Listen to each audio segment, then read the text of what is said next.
That's a good one. That's a good one. Oh, God, it's a toad, son. It's a toad, dude. Yeah.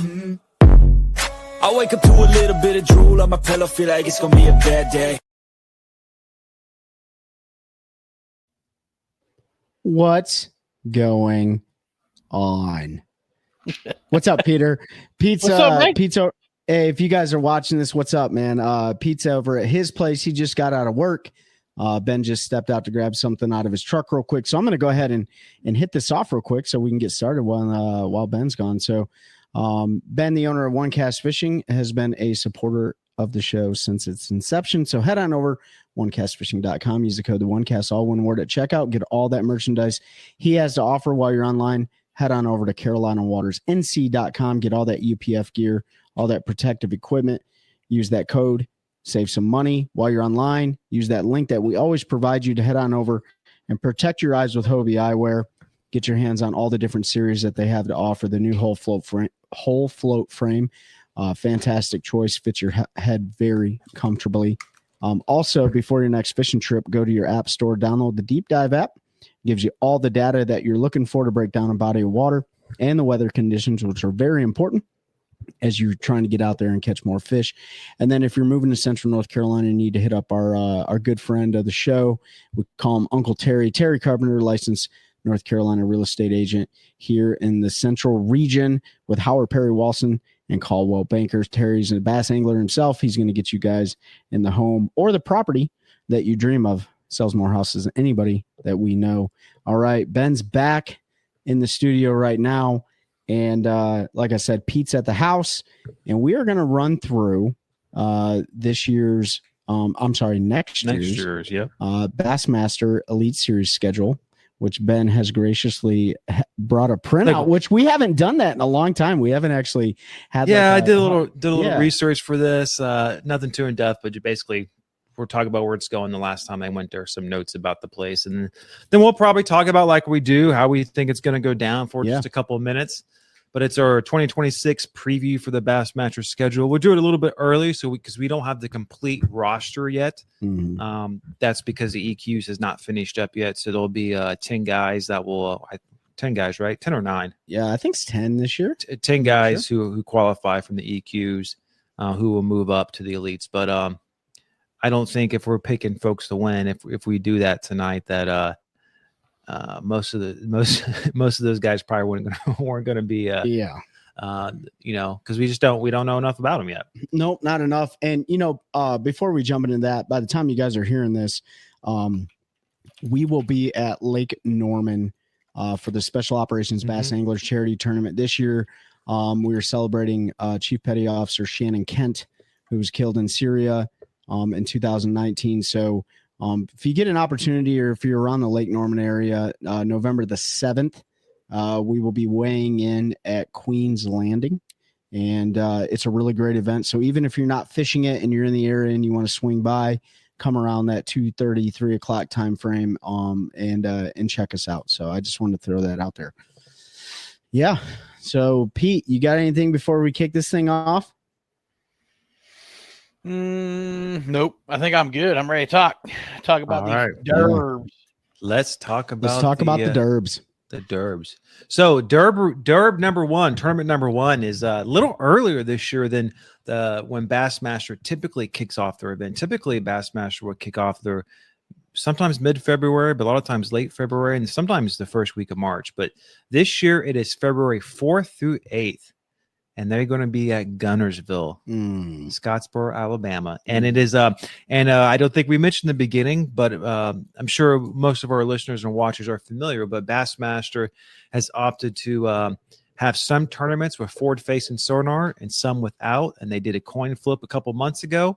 And their first event at Gunnersville for 2026 is without forward-facing sonar. The last time the elites were there was 2022, and that was back in March. So they're about 6 weeks early this time. Matt Airy won that event with 74 pounds. Chris Zaldane was second with 72, and Drew Cook third with 70 pounds. That's going to be, so first and foremost, Gunnersville Probably one of the best countries in the lake. A lake I've never been. One of the to. best lakes in the country. Yeah, best countries in the lake. What the heck, dude? One of the best lakes in the country. That's so funny. Yeah, we're like 15 foot shallow. One of the best lakes in the country. Very healthy, filled with amazing vegetation. Part of the Tennessee River system, and I would much rather be shaking and moving in early February in Alabama than I would be staring at a screen doing forward-facing sonar stuff, because it's going to be cold. I think it's going to be really cold for those guys. Oh, it's going to be. I mean, this is northern Alabama, almost the Tennessee border. Like it's going to be cold. It's and even if they happen for practice or the tournament, have some warm days. Like it's going to be winter fishing. Yeah, for sure. Pete, I got a question for you on Gunnersville. Mm-hmm. What do you think the number one bait for Gunnersville is going to be in February? Yep. Lipless crank. 100%. 100%. Spot on. Yeah, Gunnersville, they're going to start with they'll have some of that emergent grass, shell beds. They're going to be out there throwing a lipless. It's going to be a lot of fun. Yep. And so, the way Gunnersville sets up, it's kind of like a river system lake, long. You can run up to the tail trace. So, you got ledge fishing there. There is some smallmouth. You can, the tail trace, but a lot of grass, a lot of eelgrass and all, a lot of shallow flats as well. I just think, that time of year, it's going to be pure winter fishing. So, we're not going to see guys going up trying to catch them, spawning. I think the last time or the time before they were there was a lot of frogging involved. Mm-hmm. I don't think that's going to play. I think 100% right. Ripping a lipless crankbait around grass, jerkbait around grass, and maybe some deeper fish that are, if they're still out holding out on the ledges and they haven't moved up and stuff, there might be a like a jig bite, like I think you're gonna cold water jig bite. Yeah. And no forward facing sonar is going to completely change it. I think we've talked about it a little bit, and I've asked a couple of the anglers we've had on this stuff after, but I think this tournament is going to. I don't know if the final winning weights or top 10 will be too much different, but the way it's going to be fished this time of year on this lake is going to be completely different than if they had forward facing sonar. I think so. Pete, what do you think? You think that if you guys remember real quick, just recently the Ultimate Angler Championship was on Gunnersville, and Elite Series angler Tucker Smith won that event, $500,000 event. And, he found hard spots out there in the middle of the lake or in the lake somewhere. And he did most of his damage on a jig, dragging like a football head jig and stuff like that. But Pete, this time of year or that time of year in Alabama, obviously winter weather is situational. But do you think that we're going to see anything that's like non-traditional with no forward facing sonar that might play a role in them catching them? Anything non-traditional? Yeah. Man, no, I think it's going to be pretty straightforward winter fishing. Yeah. You're going to see guys dragging jigs on hard spots. You see the lipless play. You're going to see probably some guys jerk baiting. You'll see some guys have some success throwing like a big mag draft or something like that, slow rolling a big soft paddle tail. But I don't think you're going to see anything too crazy. Guys can still go out there and catch them mid-strolling and stuff if those fish are deep. Everybody thinks you got to have forward facing sonar to catch them on a minnow, but you don't. All you got to do is know where the fish are, and if they can find them on 2D and other technology, they can throw at those schools if they're out there offshore. But I think it's going to be pretty much what you expect it to be. They're going to go out there and whack them. Whoever's the best with a jig and a lipless is probably going to win that one. I think you'll see a chatterbait play too. Gunnersville's a big chatterbait lake and stuff.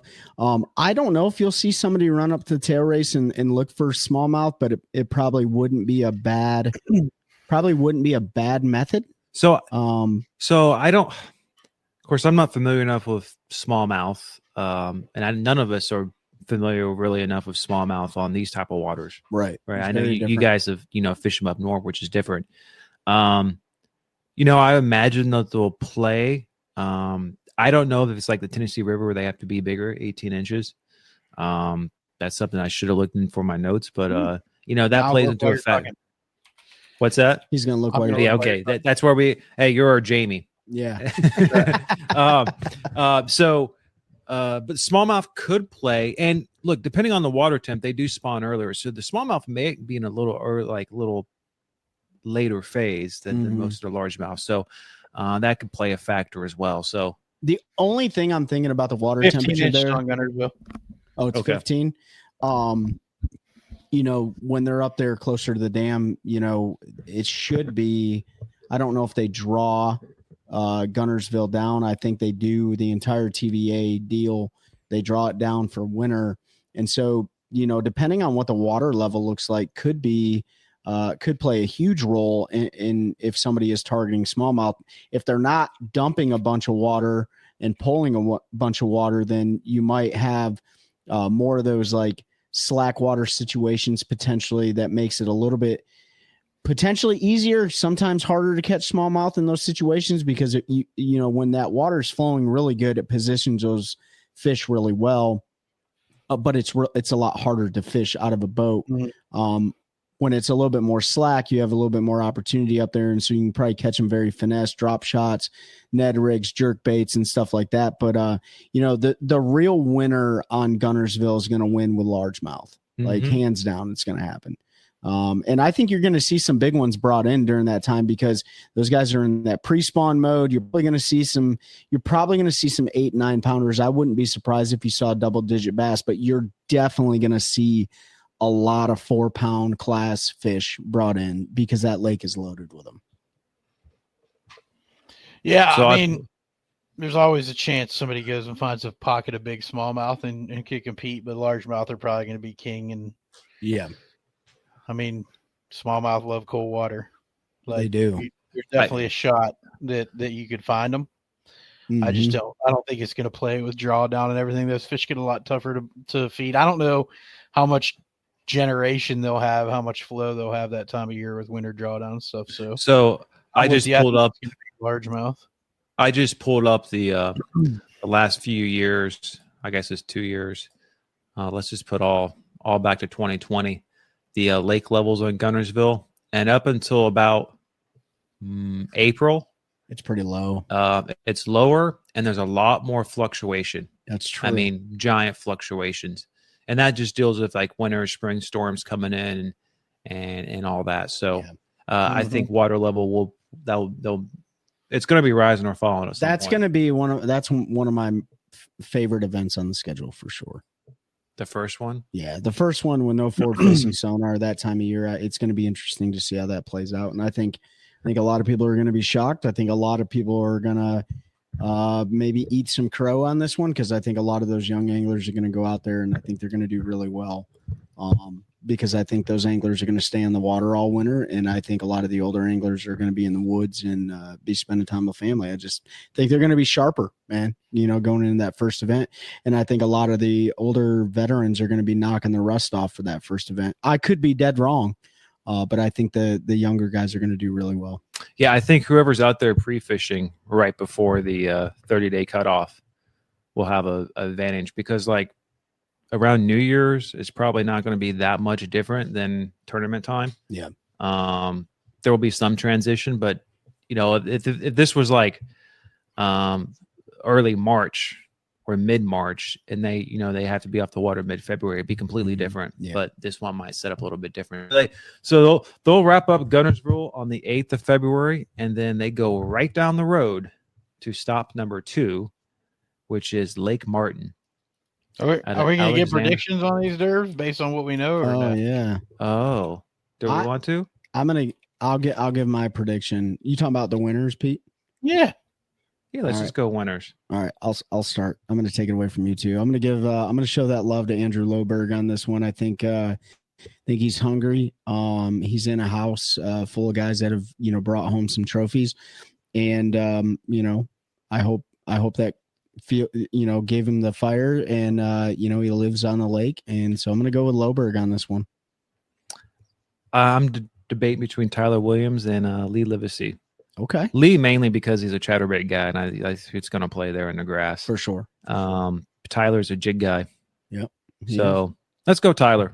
Let's do the All let's do the young buck. Lowberg, Tyler, Williams, and what do you got, Pete?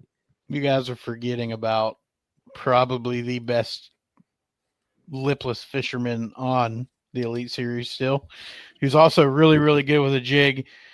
A guy that's going to capture another W this year, and that's my man Bill Lowen. Ooh, Billy's going to go out there and whack him on a lipless. He's good with a jig. I think it sets up well for him. He's one of the better cold water crankbait guys out there. I think he's gonna go out there and do what he likes to do and have a lot of success. So I'm gonna go with Bill Lowen on that one. All right. We got Lowberg, Lowen, and Williams for event number 1. Where do they move to? You said they go to where? Lake Martin, just down the road at Alexander, Alabama. I believe it's one of those Coosa River lakes, primarily spotted bass. February 12th through 15th. The last time they were there was back in 2018. Wow. And that was in March 22nd to 25th. So again, about a month to 6 weeks early than last time they were there. The winner had 59 8-pounds. That's Takahiro Omari. Second had 52.7. Roy Hawk, and Adrian Avina was 51.12. And not any of them are in the Elite Series roster. Correct.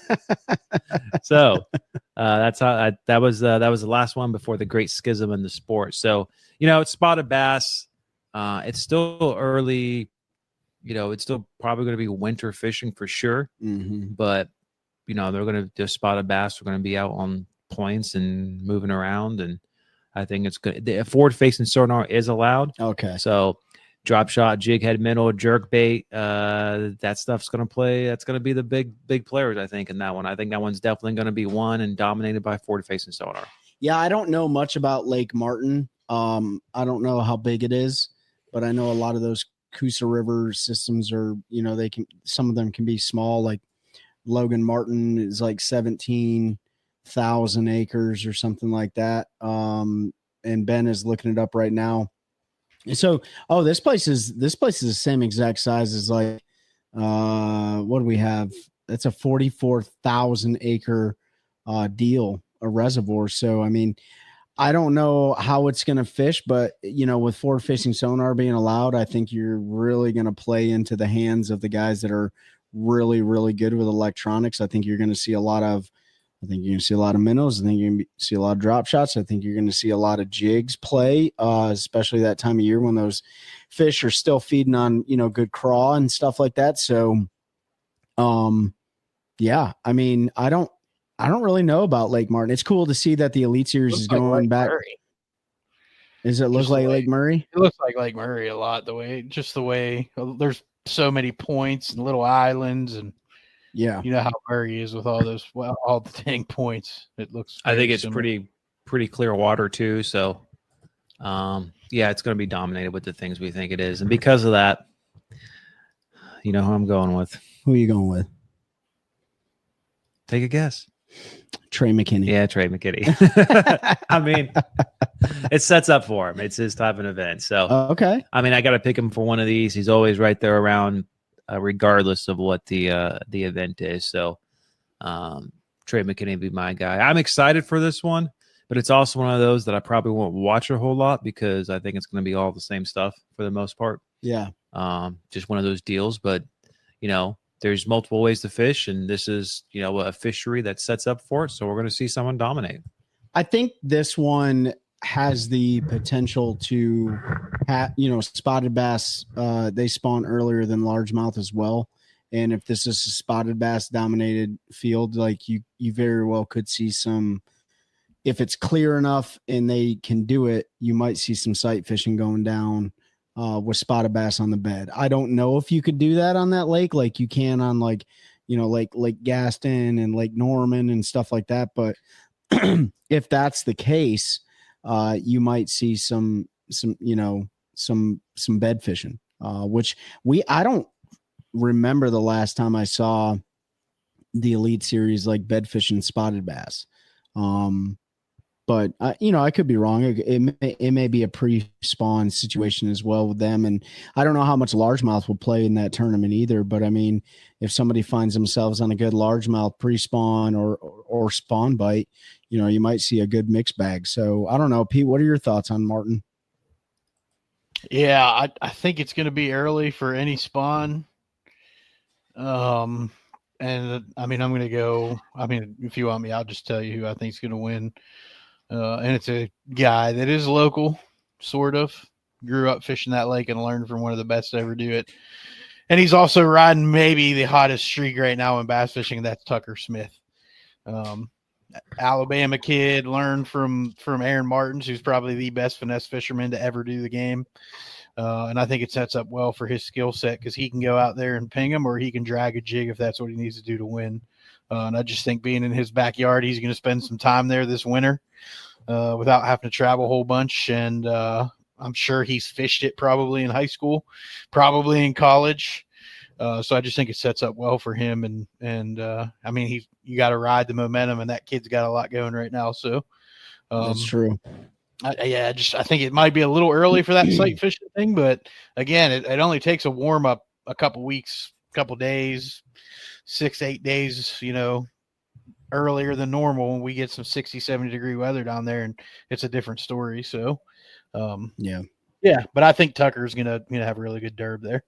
Yeah. Who'd you pick? You said Trey McKinney. Mm-hmm. So I think this one, is going to play into, I think it's going to be a lot of finesse, like you guys were talking about.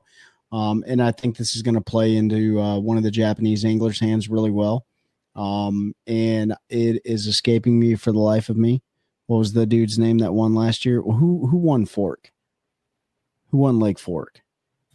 Last year? Oh, that was last year.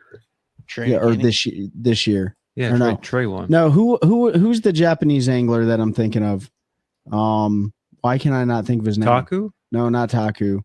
Not Fujita? yeah, Koya. Fujita. Koya. Yeah, so I think Fujita, and I apologize to the audience. I had literally had a brain fart on that one, but Koya Fujita is a master at his electronics, and he is a master at finesse fishing, and they've done really well on every fishery pretty much that they've went to, and so I think Koya is gonna come into that one pretty hungry. He usually does really well at the very beginning of the year, and then in the middle of the year he kind of peters off a little bit, and then they come back strong in like the smallmouth events and stuff like that. So I think Koya Fujita is probably gonna, if there's anybody in contention for that one, I'm gonna choose him.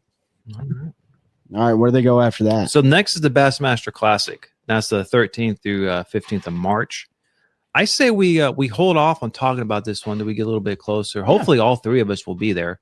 OneCast Fishing will have a booth, and we can get a little bit closer and maybe do something special for the Classic episode. Yeah, we can do that. It is the Super Bowl of bass fishing. It is the Super Bowl. And it's the Bass Bowl.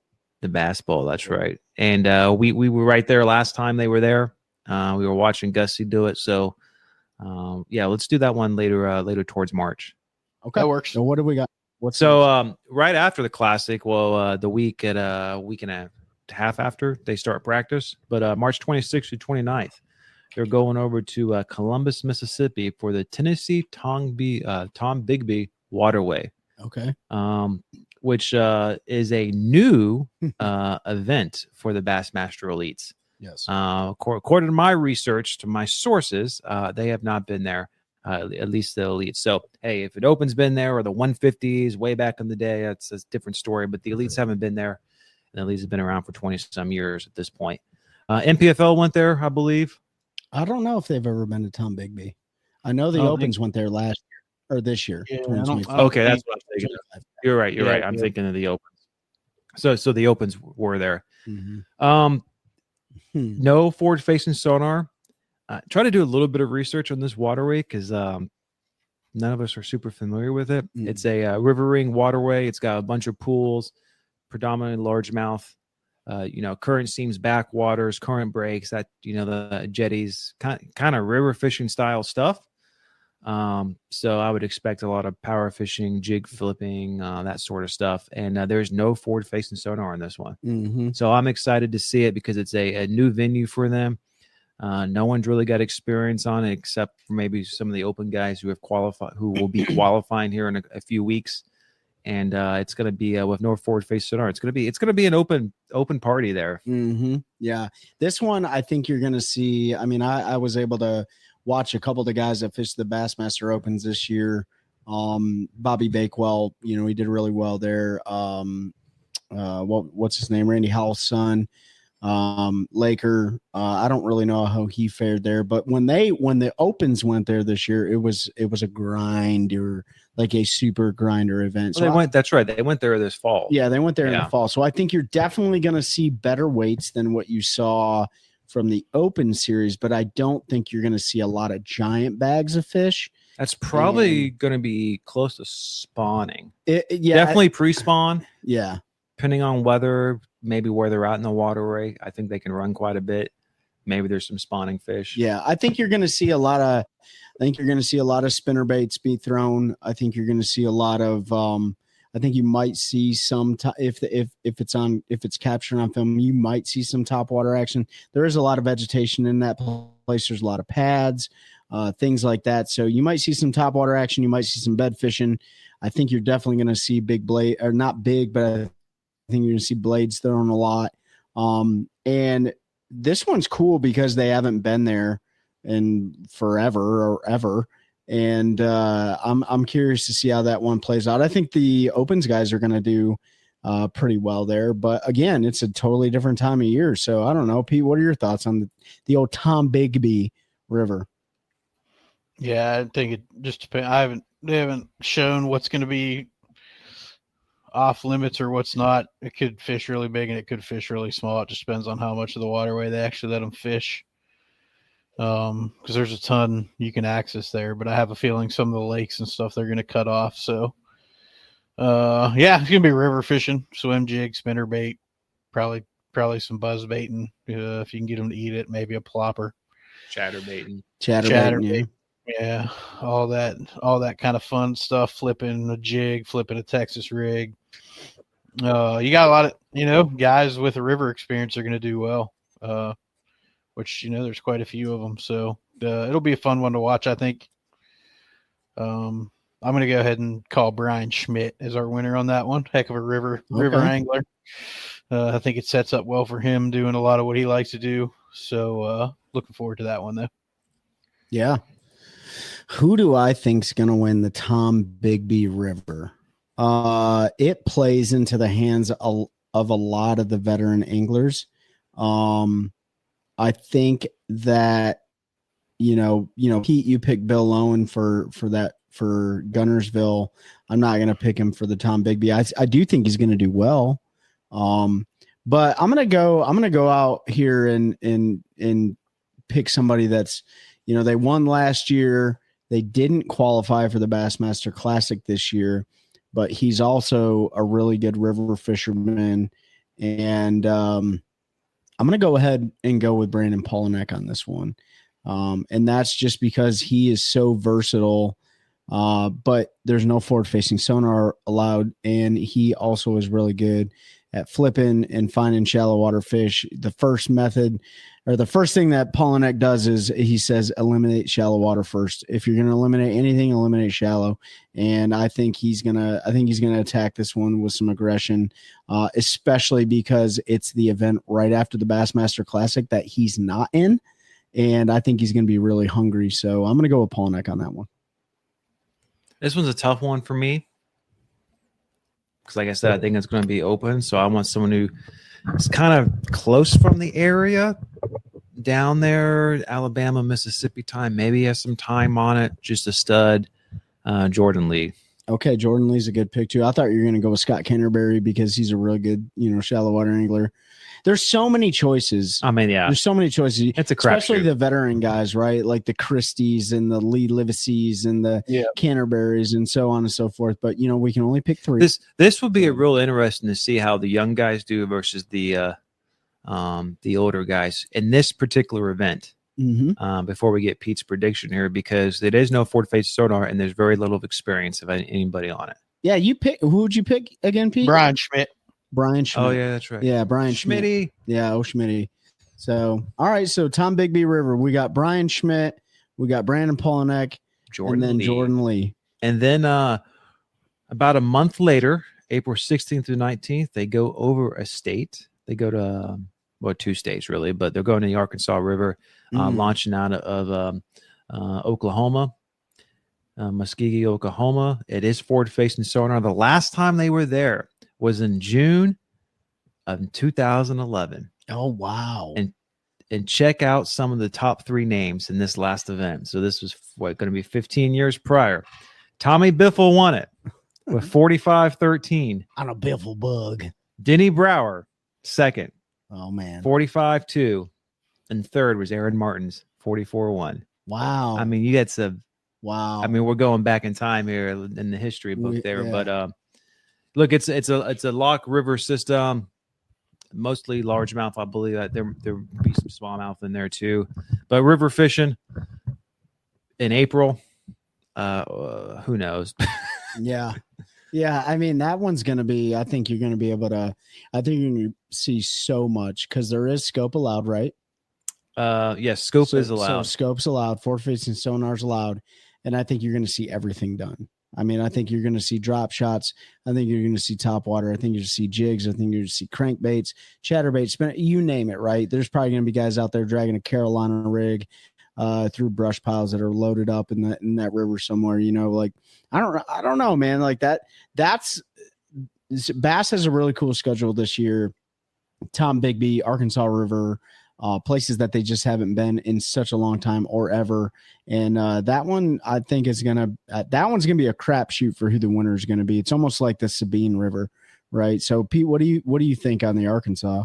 And before you pick, I will say good likelihood it's a spawning event. I'm not 100% familiar exactly with generally when it hits there on the Arkansas River. Now I know a little bit north on like the White River system, so Bull Shoals, Table Rock. A lot of times at mid-April, going into May, the fish will stop spawning, especially smallmouth in the spots. So that can affect it as well. So I mean, it could be anyone's game. Yeah, I think you're gonna see a whole bunch of stuff. That's another one that I think experience is going to play a big role in there. And I mean, again, I'm going to go with a hometown guy, Jason Christie.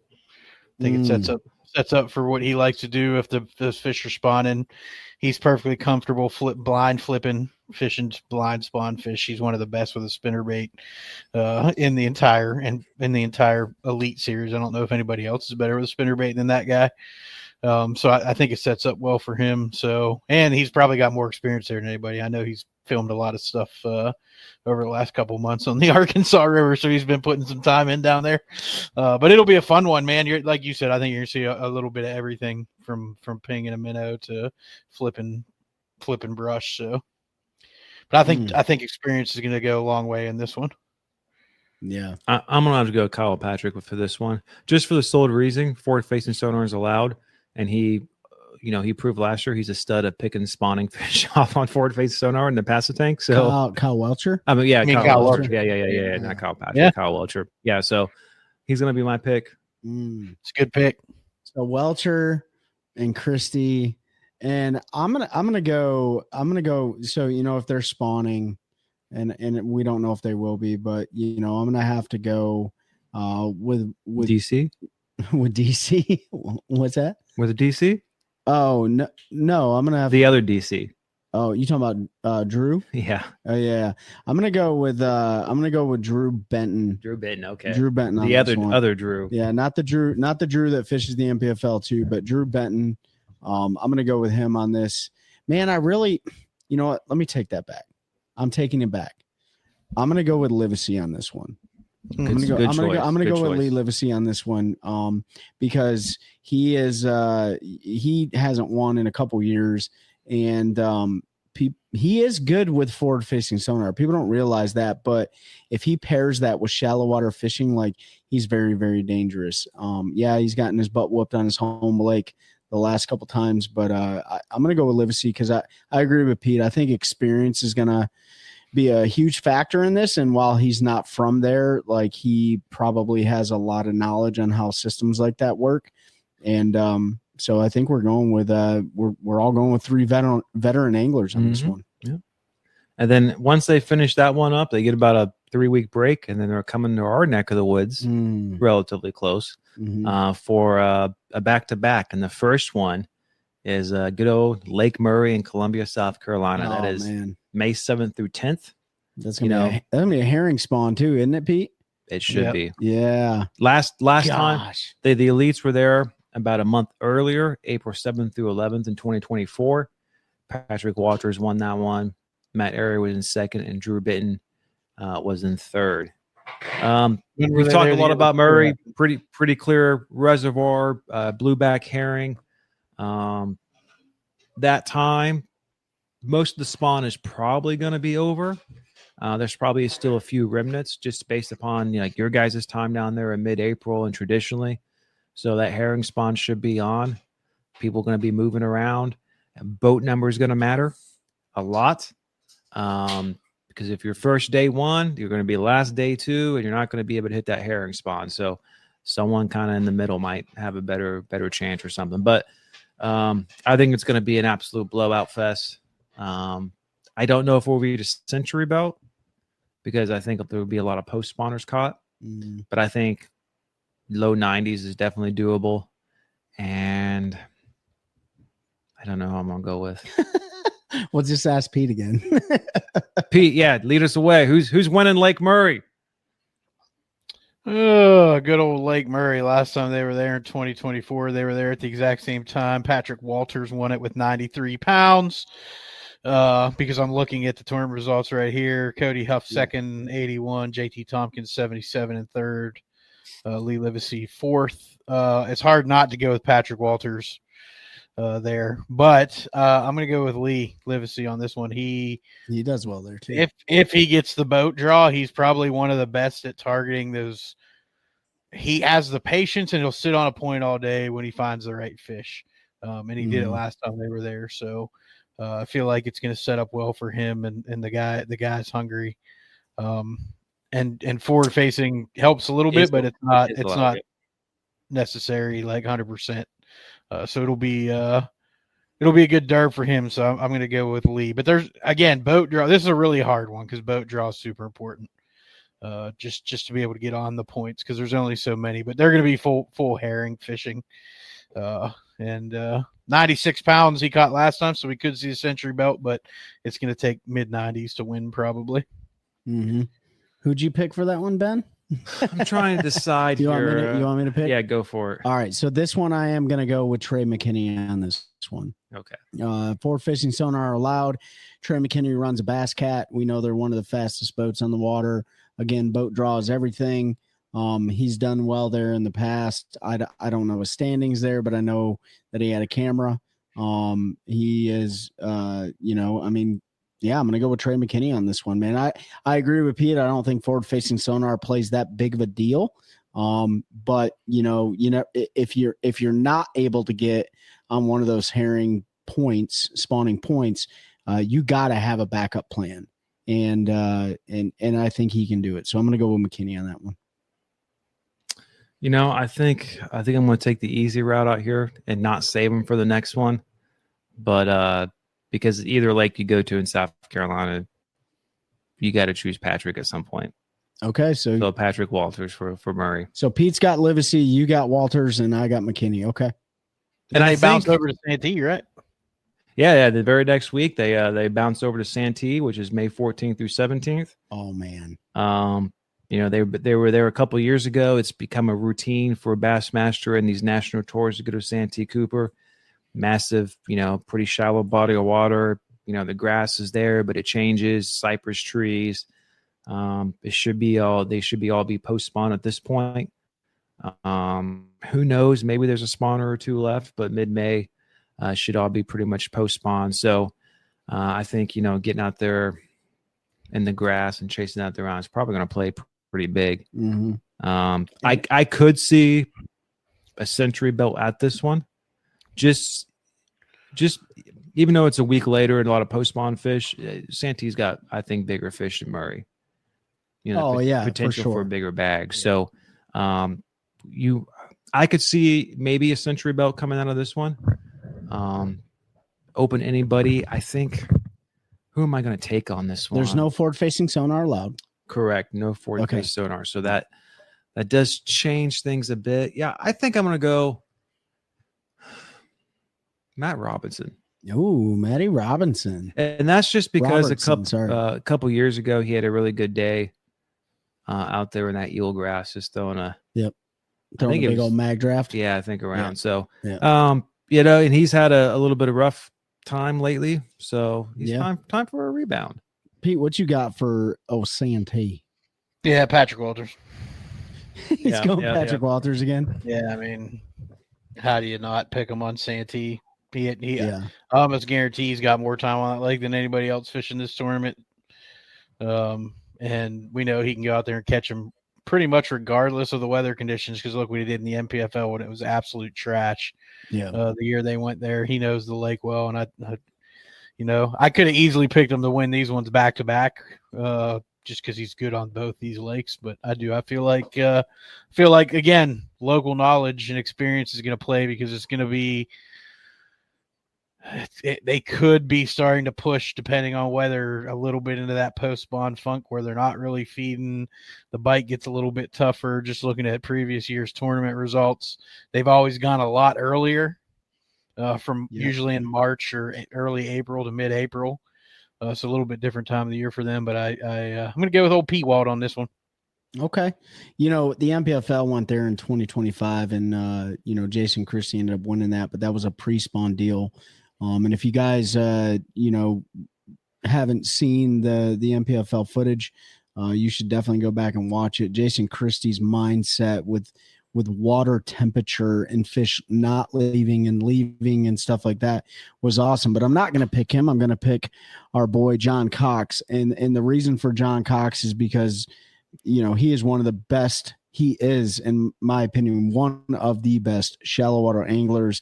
And when the bite gets tough, John Cox just seems to continue to catch them. He's really good at shallow water finessing with the Berkeley General and the Nessie and soft plastics and frogging and everything else. So I'm going to go with John Cox on this one. For the next event, I was considering John Cox, but the reason I won't is because he doesn't run a 250. He does now. Does he now? Yeah, he's got that new Vexus AV. What is it? AVX. Well, I'm okay. I just changed my mind. Okay, because they're coming. They're really coming to our neck of the woods coming here. Yeah. And June 11th through 14th, they're coming back to the Passatank, the Albemarle Sound. Of course, they were here last year, but when they were here last year, they were here in April, early April, mass hold front. Most of the anglers did not do well. They got their boats beat up, except for Kyle Welcher, who just absolutely set the record by a winning margin with, I won by like 45 pounds, had 118 pounds overall. But it's an absolute massive waterway. Pretty much the entire east coast of North Carolina is fishable, and like hundreds of miles up the rivers. You could actually go up into Virginia, assuming they keep the tournament waters the same. And I'm going to go, like, John Cox is the guy I'm going to go with because should be, pads, frogging, bait, cypress treats. Maybe there's some offshore stuff on the Sound. Forward-facing sonar is allowed here. But I'm going to go with maybe the best shallow water angler in the game. John Cox. Okay. On the Passatank. Pete, what do you got for the tank, dog? Bro, that time of year, if it's a normal year, is 1,000% going to be one shallow. Typically, this is when you have bluegill spawn. They're up in the pads, and the big fish are up there feeding. It's my favorite time of the year to fish down there. Is the first 2 to 3 weeks of June, and they're right there where they need to be. Again, weather plays a role. If we have a late spawn or something like that, it can affect it. But somebody's going to find the right stretch of pads, the right creek, and the right area in that system, and they're going to mash them on a frog, on a swim jig. And I was going to go with Cox, but we won't do that because you can do it. Do who you think. I mean, there's a lot of guys that can catch them shallow. You know what? I'm gonna go with one, and a lot of people are gonna be happy to hear this. And it's a guy that's been fishing for a long time, and I think it sets up to where he can finally hoist a blue trophy. And I am gonna go with G-Man Gerald Swindle. Wow. Up there frogging, flipping, doing his thing like he would do on Gunnersville. I think he's just it's a lake that sets, or a water, I shouldn't even say a lake, a system that sets up where he can have some success. He's had a lot of success in his career fishing that way. So I'm going to give G-Man a bone there. There's a lot of guys I could pick. Seth Fighter's another one I was considering, another guy that sets up well for, but I'm going to go with G-Man because love him or hate him, I'd like to see that guy win one before he hangs it up. Yeah. And it probably won't be too long. I'm going to go completely opposite of you guys. I don't think it's going to be one shallow at all.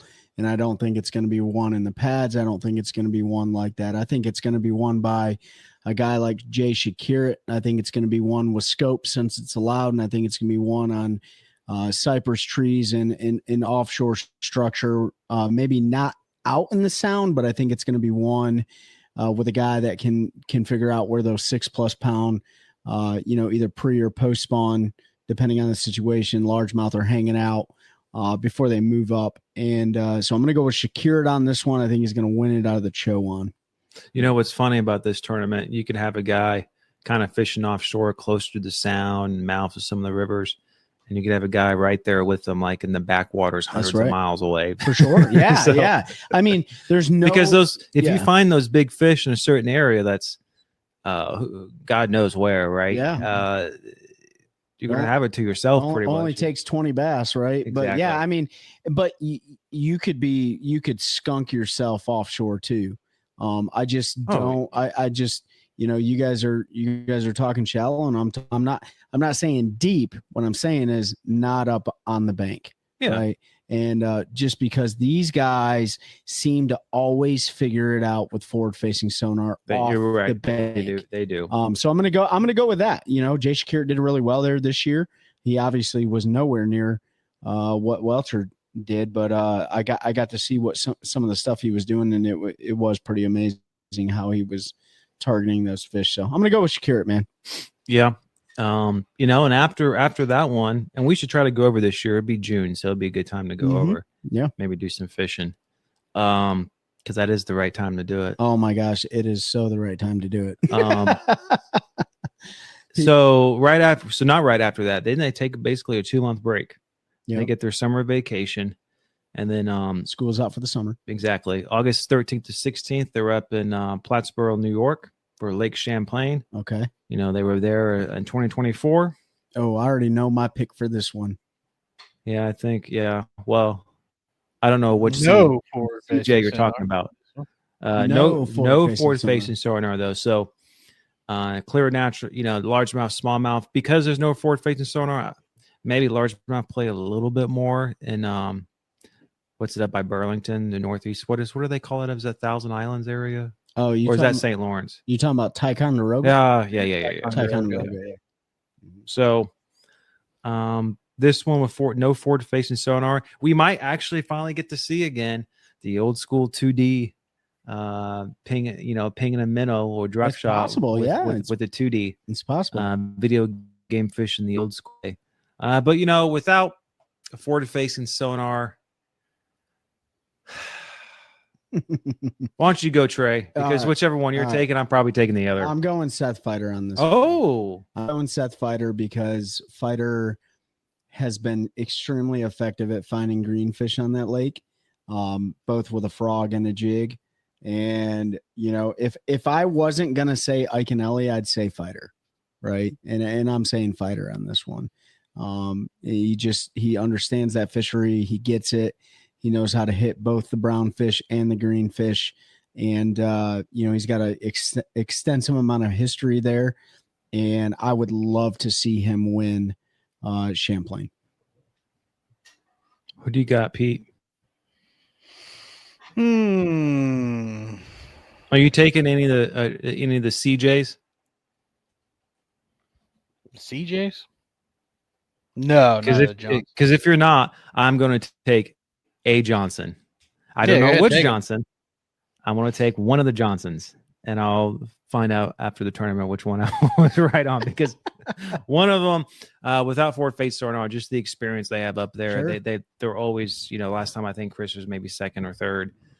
So one of the Johnsons they're going to be up there probably in the top 10 regardless. So you can't go top wrong 4 with it. last time they were there were Brian Schmidt, Keith Combs, Chris Zaldane, and Seth Fighter.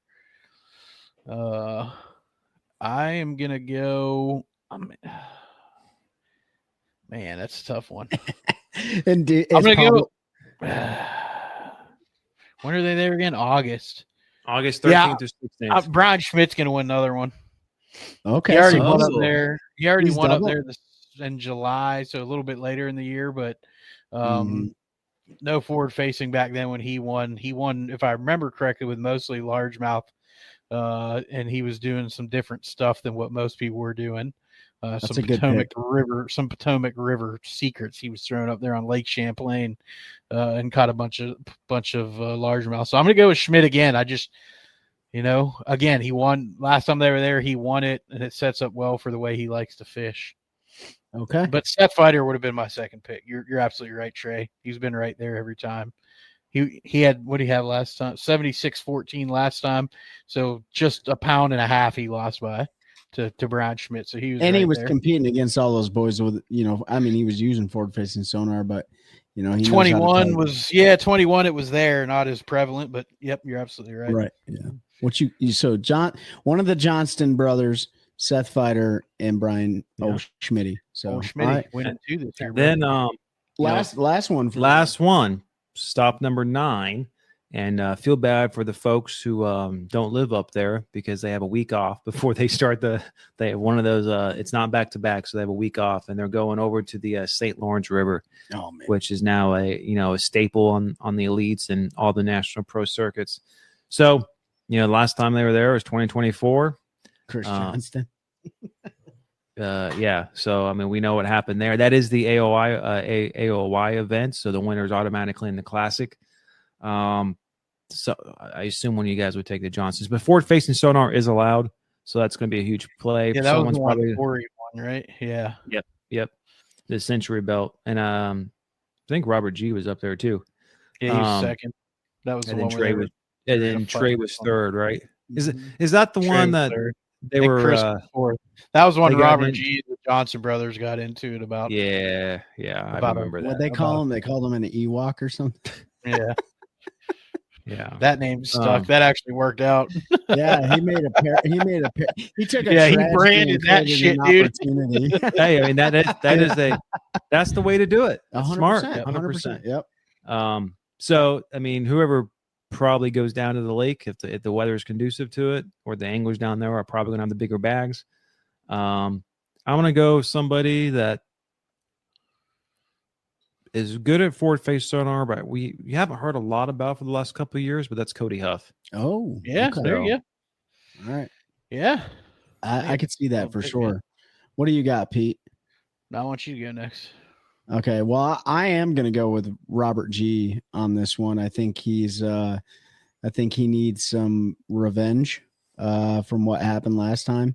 I think he learned a lot of lessons. That you gotta send it. I think there's going to be controversy in that one. I think there will be. I think there'll be some controversy. But I'm going to go with Robert G, man. I think his house works well together. And if I wasn't going to pick Robert G, I'd pick, like Logan Parks or something, but their household works good together, works well together. And I think they're going to break that place down even more than they did last time. And so I'm going to go with him. I'm going to go with Mr. G. What do you think? Mm-hmm. We don't know any of the rookies, by the way, coming into this. Taku, yeah. You're going to go Takumi Ito? Taku's going to win another one. He won there in 21, I think it was. Okay. That was when he called it Smallmouth Disneyland. I don't know. If he can get on the lake, I don't think there's anybody better catching those dang smallmouth and good ones. So I'm going to go with Taku. And he's always secretive, but he was really secretive on that event. Oh, super secretive. But now he sold $7,000 cajillion worth of his bite powder. Since he branded it, put it into a dang thing. Everybody and their brother up there got 97 bottles of that crap floating around their boat. I only got 6. Well, it's a pretty staple place for the Elite Series to end. Yeah. They always get a great showing there. The crowd is amazing. They got a really cool schedule for the 2026 season, but we can't end it there. We need one more projection from each of us, and that is who is going to win Angler of the Year. Dun dun dun dun Dun dun dun. All right, I'll go first. If you want to do it, we'll let Trey. Oh, you want to go first? Man, go ahead. I mean, I'm going to put it out here. It's hard to stay on a heater for multiple years, but look, Trey McKinney's been right there for 2 years straight, and if it wasn't for some bonehead rookie mistakes, he probably would have had one by now. But it's he's going to have to really prove me wrong by not being consistently top in the standings for me not to be able to pick him for an AOI. Okay. All right. I'll go and then you go, Pete, and then we'll wrap it up here. So because of the changes this year, with scope being 60, 40, 40, 60, however it plays out, I am going to pick John Cox for Angler of the Year this year. I think Pete was going to do the same thing. John Cox is a sleeper cell. If you watch him on the MPFL side, if you watch him on the Elite Series side, the guy is always there in AOI. He may be top 10, top 5, but I think this year is really going to play to his advantage with the multiple river systems they go to, the fact that there's no forward-facing sonar allowed, the fact that there's so many things that play to his favor. So I'm going to go with Mr. John Cox for AOI. Pete, what are you thinking? Just looking at the same person. I know we can, but looking at the schedule, the way it sets up, where they're fishing and when, I'm going to go with a repeat of our 2021 AOI winner, Seth Fighter.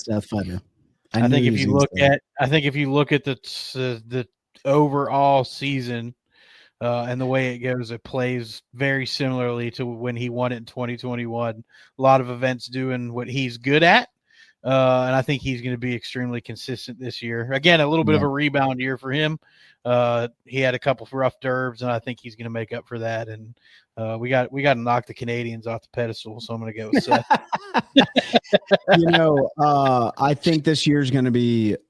I don't only think this year is going to be a year that the younger class proves themselves to be able to fish without forward-facing sonar, but I also think that this year is going to be a year that lights a fire underneath a lot of the veteran anglers. And I think you're going to see that because everybody that got kicked out of the Elite Series this year that didn't qualify were all veteran anglers for the most part. And to keep their dream alive or to keep their career alive, they know that this has got to happen. So I think from both ends of the spectrum, you're going to see the youth and the veteran anglers. I think there's going to be a lot of stiff competition this year. That's just my thoughts on it. I think that's probably true. Awesome. So it's going to be a great year. No need to watch it now because we just told you what's going to go down. We gave you basically the winner, or let's just call it the top 3 for every single event. AOI top 3. Right. But no, it should be a great season. So looking forward to it when they start up here in a few months. Yeah. Well, hey, thanks guys. Thanks for hanging out with us on this episode. We're going to jump off here. Listen to our predictions, listen to our thoughts on the 2026 Bassmaster Elite Series schedule, and help us to continue growing a culture of anglers helping anglers one cast at a time. That's a good one. That's a good one. Oh, God, it's a toad, son. It's a toad, dude. Yeah. I wake up to a little bit of drool on my pillow, feel like it's gonna be a bad day.